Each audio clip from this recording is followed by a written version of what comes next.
राजनीति में अक्सर नेता अपने विचार खुलकर व्यक्त करते हैं और कभी कभी उनका विरोध या समर्थन विवादित हो जाता है। इसी कड़ी में शशि थरूर का नाम चर्चित हो गया। हाल ही में थरूर ने अपने राजनीतिक विचार रखे और कई मौकों पर कांग्रेस और नेहरू परिवार पर तीखे शब्द कहे। उन्होंने कहा है कि कांग्रेस में नेता और पदों का बंटवारा हमेशा पारिवारिक आधार पर हुआ है और इससे नए और मेहनती नेताओं का कद नहीं बढ़ता।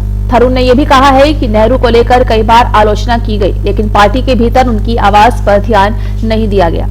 थरूर ने भाजपा के नेताओं, खासकर मोदी सरकार पर भी टिप्पणियां की। उन्होंने कहा कि मोदी ने उन्हें कोई पद नहीं दिया और न ही किसी तरह का कद बढ़ाया, बल्कि उनके विचारों को केवल इस्तेमाल करके फेंक दिया गया।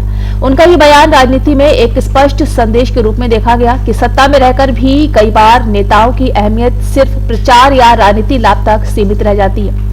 इतना ही नहीं, थरूर ने यह भी सवाल उठाया है कि कांग्रेस जैसी बड़ी पार्टी में कहां है वे नेता जो बदलाव और नए विचार लाए हैं। उन्होंने अपने बयान में यह भी जोर दिया है कि पार्टी में सिर्फ परिवारवादी नेताओं को ही महत्व मिलता है, जिससे बाकी नेताओं का योगदान नजरअंदाज हो जाता है। इसके चलते थरूर ने धीरे धीरे कांग्रेस से अलगाव की ओर कदम बढ़ाया और आलोचना के बावजूद अपने विचारों को खुलकर रखा है। राजनीतिक विशेषज्ञों का मानना है कि थरूर के इस कदम से स्पष्ट होता है कि भारतीय राजनीति में नेताओं का असंतोष और व्यक्तिगत विचारों का संघर्ष लगातार दिखाई देता है। कांग्रेस जैसे पुराने राजनीतिक ढांचे में भी जो समय के साथ कई बदलाव लाने में विफल रहे हैं, ऐसे नेता अपनी अलग पहचान बनाने की कोशिश करते हैं। थरूर के बयान ये भी दिखाते हैं कि किसी भी पार्टी में केवल पद या कद बढ़ाने की संतुष्टि नहीं मिलती, बल्कि नेताओं को अपनी आवाज और विचार रखने का मंच चाहिए। कुल मिलाकर थरूर का ये सफर बताता है कि कांग्रेस में नेतृत्व का पारिवारिक ढांचा और पदों का बंटवारा किस तरह से विवाद पैदा करता है। भाजपा के खिलाफ उनकी टिप्पणियां और मोदी सरकार को लेकर आलोचना भी दर्शाती है कि वो राजनीतिक खेल में अपनी